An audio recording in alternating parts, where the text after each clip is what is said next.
right now. Joining me is the fan guest on the fan guest hotline is the one and only Camille Davis. You can find her on social media at Camille Monet, Technical Foul Podcast, Pack-A-Day Podcast, Locked On Bucks Podcast. If there's a podcast, Camille's probably on it somewhere. Camille, it's great to be chatting with you. How are you doing, my friend? You as well. Doing pretty good. It's getting a little hot here, as I heard you mention the temperature coming up in Milwaukee today. So just trying to enjoy the weather a little bit now that it's not smoky outside. Yes, it's one thing or the other. It's either going to be rainy and cold, smoky, or 95 degrees. Like there's no other weather right now in Wisconsin. It is smoky, cold, and rainy, or hot and unbearably hot. So we get unbearably hot today, but at least we're not getting the other two. So I'll at least take that. We've got a lot to discuss, Camille. I'm excited to dig into this with you. One of the first things I've been trying to ask everyone, just because I think it's an interesting and unique kind of take from everyone, is what their kind of key takeaways have been from Packers camp so far. We've had one family night. We haven't had a preseason yet. We've had 12 days of training camp. I know you've been following it as closely as anybody. What has kind of stood out to you? Good, bad, ugly, and different? I'll let you go in any direction you want. Yeah, I mean, for the last couple of years, we've heard like the defense getting off to these really hot starts and things of the sort. And we heard the same thing coming out of this training camp with an added emphasis on this defense, trying to create more turnovers, punch the ball out, be more aggressive in that way. So I'm really curious to see if what we're hearing in training camp for the defense is more so something of what we've seen in years past where, defenses just tend to come on a little bit quicker than the offense does, and seeing how that translates. I'm really curious about like the turnover component of this defense that we've been hearing about, because last season they took a jump just in the raw numbers of how many takeaways that the defense had. But as mentioned, so many of them came through turnovers and not as many through forced fumbles and things of that sort. So I'm curious to see if this defense, what we're hearing in training camp about the emphasis there, if that's going to carry over into the regular season and we see this defense take another step when it comes to securing takeaways from the opposing offense. It's such a massive part of the game. I mean, it not only sets your offense up usually in plus positions or takes points off the board from the other team, just one or the other. You're usually getting one of the two, but stealing possessions and just making it easier on you where you don't have to go and continue to defend for 8, 9, 10 plays. You get off the field and stop one of their opportunities to score. We know that if you're looking at 1A when it comes to like win probabilities and things like that, winning the turnover battles right there. As you mentioned, interceptions were great last year. Forced fumbles were not. There's been a massive emphasis on that, trying to punch the ball out to the point where like yesterday, so if the running backs are never like truly down. So if they're down, or the receivers, the players are still taught to like try to punch the ball out. And even if the play has been dead for like 5 seconds, if you get the ball out, it's still considered a forced turnover, and they're tracking all of that stuff. And it really just makes it so that if the player has a ball in their hands at any time, they have to be protecting it. And it just kind of gets them in that mindset as well. There's a play yesterday where the undrafted free agent, White, he's in the pile and like he can't go anywhere. And Brenton Cox is just throwing haymakers in there. And I'm like, dude, like let the guy get out. He's like, I'm like, if I were playing running, I would be just done in like 5 seconds. I'm like, I'm out of here. Brenton Cox is throwing haymakers. I have no longer any interest in doing this. But that's the mentality that they're having right now. And I'm absolutely loving seeing it play out on the field. Again, we're being joined by Camille Davis. Find her on social media at Camille Monet, Technical Foul Podcast, Pack-A-Day Podcast, and Locked On Bucks. One of the things that has been discussed, and I started to see a little bit more, I would say, kind of panic with it, over the last 24 hours or so, has been some of the injury issues. We talked about Xavier McKinney, Jaden Reed, Elton Jenkins not practicing yesterday. Keyshawn Nixon did not do teamwork. You've got Dontavian Wicks, Rasheed Walker, Nate Hobbs, Emmanuel Wilson, Marshawn Lloyd, Kamal Haddon, Christian Watson, Colin Oliver, John Williams. We're starting to get a pretty decent laundry list of players who were not out there practicing yesterday. Where is your level of injury concern with these Green Bay Packers right now? Keep an eye on it. Just keep an eye on it. I mean, it's still pretty early. It's beginning of August right now. So if you have guys popping up on a list, you would rather it be right now than, in 2 months' time when you're in the thick of the season. So I'm keeping an eye on it, especially with like that secondary group there, just because that's the piece of the team in particular that I had the most questions going into the season. And to see like Hobbs is going to be out, to see that McKinney and as a safety is going to be out as well throughout the entire preseason. And McKinney's injury in particular is the one that I'm keeping an eye on, because the calf injury and soft tissue injuries can just be really, really tricky. You can think it's okay, but you go out there and plant, and the next thing you know, it's not, and it can cause so many issues later on. So the calf in particular is something that I'm looking at, and I'm, a little disappointed feels like a too strong of a word, because I know the players are disappointed if they're injured and can't be out there. But like the Marshawn Lloyd of it all, of like, man, I was really looking forward to seeing the Yeah. snaps for him. So like I'm keeping an eye on it, especially the type of injuries that are coming up, soft tissue injuries in particular.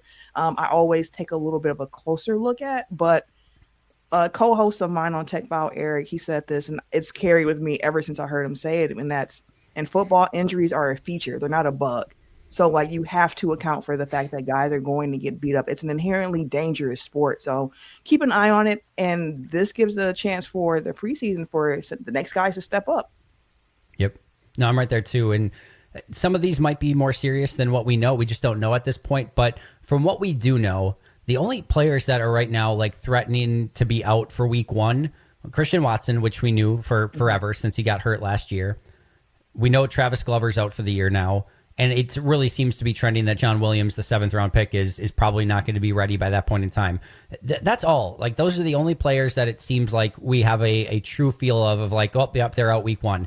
If there's nothing else week 1, if it ends up being, John Williams, Travis Glover, and Christian Watson as the key guys that can't play, I'm not losing any sleep at night over that. Like, they're still in a decent position there. Now, again, Wicks and Reed and Jenkins and some of these guys, we just don't know the prognosis for and what they're, when they might be coming back. But as long as there's nothing, that like is threatening week 1 at the moment, I have less injury concern. And like you said, these things are just going to happen throughout the course of football and a training camp, etc. Let's talk about something more fun than injuries. You've had the opportunity to kind of keep your pulse on everything that's been going out on camp. Not even talking preseason, but once we, get ready for Packers Lions and the start of the regular season, who are you most excited to go and watch, just based on sort of the camp update so far? Man, there's a few guys. Like, of course, there's the intrigue with Bo Melton to see if he actually takes, on-field snaps during the regular season at cornerback. Nazir Stackhouse, like, hearing an undrafted free agent doing his thing, and like, will he make the team? How can this carry over? But my guy has been Brenton Cox, because of just Love it.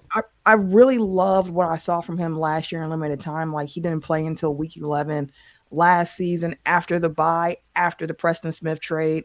And he played like 160 snaps last year, and he still finished 4th on the defense in quarterback hits and in sacks. And to see that type of production in such a limited sample size, hearing him in camp, like, he's still flashing a bit in camp, I'm really curious to see how his play continues to go and what that might look like in the regular season for him. Like, I know LVN is the other one to take a look at there on the defensive line and the edge rushing. Yep. And there's been some good things being said about LVN, but Cox in particular, like, it's something about the way that he plays football where I'm like, could there really be more here that could really be an impactful player? We talked about that punching out. There's a violence to his game that you want with your defensive ends, and he certainly has that. And I'm too. I'm excited about him and just seeing the style of play. He's just one of those guys that you kind of want patrolling your defense for sure. Speaking of, kind of going from, players to watch overall to maybe some players that you're going to be watching in Packers Jets on Saturday. It's a little bit of a different mentality, but what are you excited to watch in Packers Jets? What will you be keeping an eye on? And what are some of maybe the roster battles too that you're like, I wonder how this is going to play out? Yeah, I mean, we know that the starters will play at least a little bit. I'm really excited that it sounds like the Jets are going to be playing their starters for a little bit of time in this upcoming preseason game. So that's going to be great for Packers players and trying to evaluate what you're seeing from them. So I'm really looking to see those cornerbacks. Like, I want to see Nixon if he's out there. I know he rested on Thursday, so seeing if he plays in the game on Saturday. I really want to see Valentine as well, like the cornerback room, Kalen King, Corey Ballantyne. They're going to get extended run out here too. So it's like, I really just want to see how they hold up in coverage, because as we know, the division that the Packers are in, like, there are some high-powered offenses, some really good receivers, some good tight ends. So, like, how can you guys keep up in coverage? And that's the piece for me where I'm really looking forward to seeing in the game against the Jets. And then roster battles, like, offensive line is one I'm keeping an eye on for sure. But we know injuries are kind of affecting that a little bit. But Jordan Morgan's going to be able to get out there and get more playing time. It sounds like Jacob Monk is also someone who's going to be out there getting more playing time. So seeing last year's draft picks, what they can do this year should be fun. And wide receiver, the back end of the wide receiver room, I'm really interested in seeing how guys play, the roster battles that come with that, because like a Miko Hartman is someone whose name has been coming up a little bit more. And I was thinking like, man, I don't know if he actually makes the roster, but it sounds like there's a definite chance for him to do that. So just seeing how the back end of that wide receiver battle also shakes out. McCole Hardman versus Malik Heath has the ability to be a really fun wide receiver battle to keep an eye on for that potential number 6 spot. Even if somehow they both make it, which one actually gets to be the number 6 and maybe active on game days, and which one is maybe more relegated to being inactive.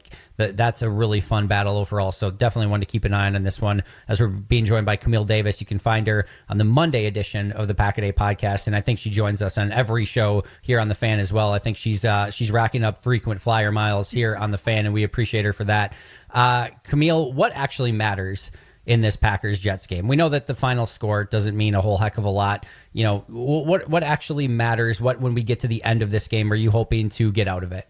No injuries for the Packers. That's first and foremost. Get out the preseason game without any major injuries. But outside of that, just looking at individual matchups, like the final score doesn't matter as much as like who is flashing, who's showing, because you're going to be seeing units that you're hopefully, knock on wood, not going to be seeing playing a lot of time in the regular season, given the fact that the starters won't play too much in this game. But just seeing like who flashes are things that we're hearing from training camp carrying over now that you're able to put the pads on, which is part of why I was like sad, like, dang, I hate that Hobbs got hurt, because he's been somebody in training camp who's been looking for somebody to hit.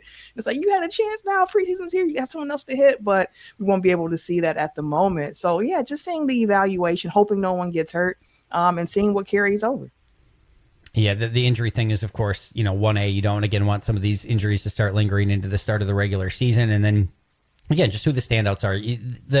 You might get to second quarter in this game and be like, do I really want to watch? Yeah, I think you do, because there's a lot of these players who are going to end up playing significant snaps for the Green Bay Packers this year, and seeing which of them are ready for it and which of them are not. I think is going to be, we're going to get a taste of that very early on, especially if some of these Jets players do play a little bit longer as starters. This is one of those statement games when you're a new head coach with a team, even if it's a preseason game. He's going to want those guys going out playing hard, and that there's a new mentality in New York and things like that. So I'm excited to see how Green Bay kind of stacks up against that for a team that might, for a preseason game, be a little bit hungrier than most, because they do have a new culture, a new coach, everything like that. So let's see how Green Bay and some of these backups kind of hold up to that. The most important thing, Camille, of course, is getting your prediction for this game. It is Packers-Jets. It is our first opportunity to make a real, actual game prediction. I'm going to hold you to it forever if you get it right or wrong. So the stakes are high here. Packers-Jets, what's the outcome of the game? I think it's going to, unfortunately, the win-loss, I think the win's going to fall for the Jets. I'm thinking Jets maybe like 24-21, something like that. All right, what do you think the line is for the game per the Potawatomi Sportsbook? The fact that there are lines on preseason games, like, that's the crazy best thing in to the world. me. Don't. It's the best thing in the world. We're taking this serious, Camille. I'm writing it down on the other side over here. All right. Please don't. This is not who you need to come from, y'all, for gambling advice. But I would guess the spread. This is just entertainment advice. Entertainment advice. It's purely entertainment advice right now. I would guess the spread is what 3.5, 4. No, 3.5 for who? For the Jets. It is 3.5 for the Packers, actually. Really? Well, they changed it, actually. It was 3.5 yesterday. Hold on. It was 3.5 yesterday. It looks like now it's 1.5. No, it is 3.5. It's 3.5 for Green Bay. My apologies. Yeah, so 3.5 favorites for the for your Green Bay Packers. So, hey, if you're feeling good about that 3-4 point Jets victory, you have some opportunity here entertainment-wise, Camille. No, obviously Potawatomi Sportsbook, head over there. They're the absolute best. All right, last but not least, I don't get to talk this very often because, Tommy's the worst, and I get to talk a little bit with Mitch, but I know you get to cover it over on Technical Foul. I know you're a big fan as well. We just had SummerSlam this past week. Got to tune into a good chunk of it, including obviously the main event with Cody and Cena. How did you feel about SummerSlam? What was your big takeaway from that? It was fine. Like it was better than WrestleMania was this year, in my opinion. I gave it like a 7.5. Not the best show of the year. I think that's still Elimination Chamber, followed by Evolution 2. So those were probably my top PLEs of the year. But SummerSlam was okay. The Brock Lesnar return of it all, that I don't get. Even if you don't factor in the out of the ring stuff with Brock Lesnar, it's just the storyline doesn't make a lot of sense. Like the John Cena face turn, feel like it happened too quick. And I was like, maybe this isn't real. But then they had the match with Cody, and it's like, oh, this is real. And then Brock comes out, and I was like, the direction, it just feels rudderless right now for like the John Cena final year here. And I feel like The Rock and Travis Scott are to blame, to be completely honest here. Yeah, that's probably true. Which is what a weird thing to be saying. Like, imagine I told you in 2015 of like, hey, WWE is going to be massively popular, but The Rock and Travis Scott are just getting a little bit too involved, and it's becoming a problem. Like, what a weird thing, but it is true. And I actually think that it is true. Camille, I cannot thank you enough. You do such a wonderful job on all of the different avenues that you are a part of. But tell us about all those avenues and where we can find all of your incredible work. Yeah, Packer season is heating up, so make sure you guys are tuning in to Pack a Day podcast. I'm on the audio side every Monday. Technical File podcast, we record live every Tuesday on our YouTube page. We encourage people to come join us, be part of the comments as well. Episodes released on Wednesday, where we talk NFL, NBA, and WWE. And then, of course, the Locked On Bucks podcast. We're still giving it to you guys 5 days a week right now, so check that out for all your Milwaukee Bucks needs as well. Yeah, it's none of these seasons ever sleep, and I'm still interested to see if there's any final moves for the Bucks as well, and how they kind of round out this roster as we get. It'll be here before you know it. It's going to be like end of October, and we're going to actually have like Bucks basketball again, and it's actually right around the corner, which is absurd to say, but I'm certainly looking forward to it and keeping an eye on Locked On Bucks as well. Camille, cannot thank you enough. We'll do it again soon, and you have a wonderful weekend. For sure. Take care. You bet. That is Camille Davis. Again, appreciate her joining us on the Fan Guest Hotline, powered by Gruber Law. One call, that's all. Follow her on social media at Camille Monet. But we'll be right back with more Pack a Day Radio Show right after this.